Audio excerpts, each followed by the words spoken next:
पति के लालच में यूपी की साहिबा बानो बन गई खुशी तिवारी। उसने जबलपुर के युवक से शादी कर ली। पैसों के लालच में सुहागरात से पहले ही प्रेमी के साथ मिलकर पति की हत्या कर दी। और आइए अब आपको बताऊं पूरी कहानी, हुआ क्या और शादी कर ली और शादी के बाद कैसे हत्या को अंजाम दिया। ये आप देख रहे हैं साहिबा को। वीडियो देखकर कुशीनगर की साहिबा बानो ने यह साजिश रची। उसके प्रेमी इंद्र तिवारी को फोन किया पहले और साहिबा बानो की तस्वीर फोन पर प्रेमी को भेजी। साहिबा बानो ने, साहिबा बानो को खुशी तिवारी बताया गया।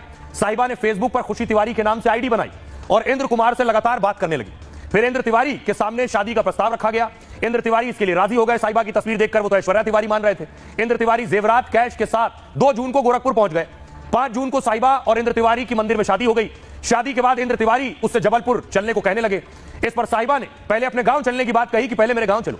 साहिबा उसका प्रेमी इंद्र को लेकर कुशीनगर पहुंचे और रास्ते में ही हत्या कर शव को हाईवे के किनारे फेंक दिया। साहिबा उसके प्रेमी कैश जेवरात लूटकर फरार हो गए। 6 जून को शव मिलने के बाद कुशीनगर पुलिस ने जांच शुरू की। अलग अलग राज्यों की पुलिस को भी डिटेल भेजी गई। जबलपुर पुलिस ने शव की पहचान इंद्र तिवारी के रूप में की। परिवार के लोगों ने शादी की तस्वीर दिखाई। कॉल डिटेल के आधार पर साहिबा बानो को गिरफ्तार कर लिया गया। प्रेमी कौशल और एक अन्य आरोपी को भी पुलिस ने अरेस्ट किया है। सुनिए जरा क्या कुछ कह रहे हैं एसपी। इंदर तिवारी जबलपुर से शादी करने की बात बताकर वहां से निकले थे कि गोरखपुर में खुशी तिवारी नाम की कोई महिला है, उससे शादी करने के लिए ज्वेलरी और पैसा लेके गए थे। लेकिन 6 जून के बाद में जब परिजनों को कोई संपर्क इनसे नहीं हो पाया तो उन्होंने लोकल थाने में सूचना दी थी।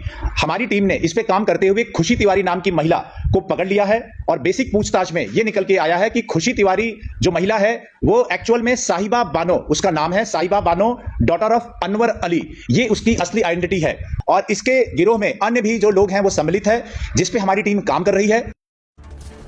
ऐसी एक और कहानी आई है, जैसे सोनम की कहानी आपने सुनी थी, हनीमून पर पति की हत्या की। दूसरी कहानी देखिए, ये तेजेश्वर है और ये एक और ऐश्वर्या।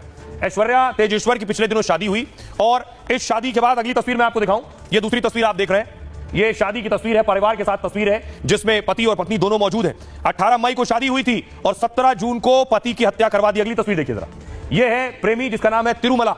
प्रेमी के साथ मिलकर हत्या करवाई है। एक और तस्वीर मैं आपको दिखाऊं, उसके बाद आरोपी अरेस्ट हो गए। तेलंगाना से गिरफ्तारी हुई पत्नी प्रेमी समेत 8 आरोपी गिरफ्तार हुए और यह हत्या करवाई गई बाइक में जीपीएस सिस्टम लगाकर पत्नी ने हत्या करवाई और किलर्स के जरिए, सुपारी किलर्स से।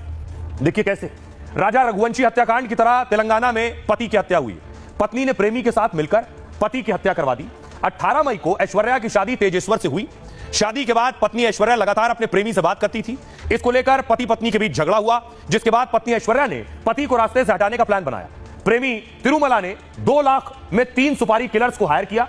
पत्नी ऐश्वर्या ने पति तेजेश्वर की बाइक में चुपके से जीपीएस ट्रैकर लगा दिया, यानी जहां जहां जाएगा उसकी लोकेशन पता चल जाएगी। 17 जून को पति जैसे ही घर से बाहर निकला, पत्नी ऐश्वर्या सुपारी लेने वालों को पूरी जानकारी देने लगी।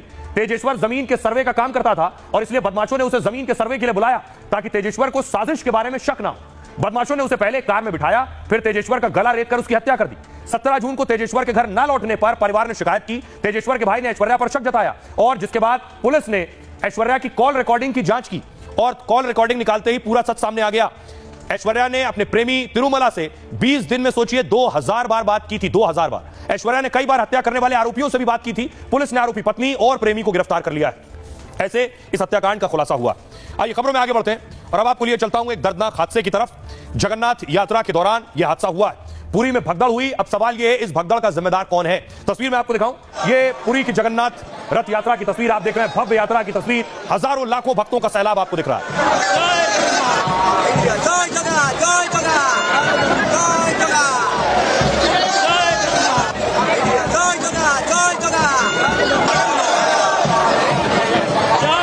अगली तस्वीर देखिए, यहां भगदड़ मची और भगदड़ के बाद की तस्वीर आप देख रहे हैं। लोग बेहोश हो गए, लोगों को फौरन उठाया गया, अस्पताल पहुंचाया गया।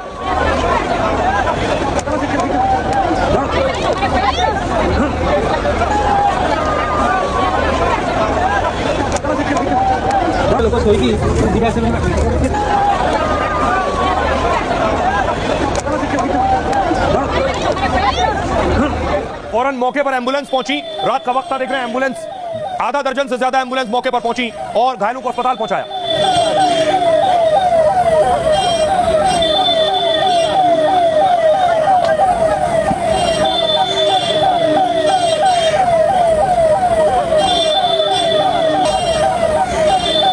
और देखिए जिन्होंने अपनों को खोया है इस भगदड़ में, उनका रो रो कर बुरा हाल है। वो बाकायदा यात्रा में शामिल होने के लिए पहुंचे थे, परिवार के साथ पहुंचे थे।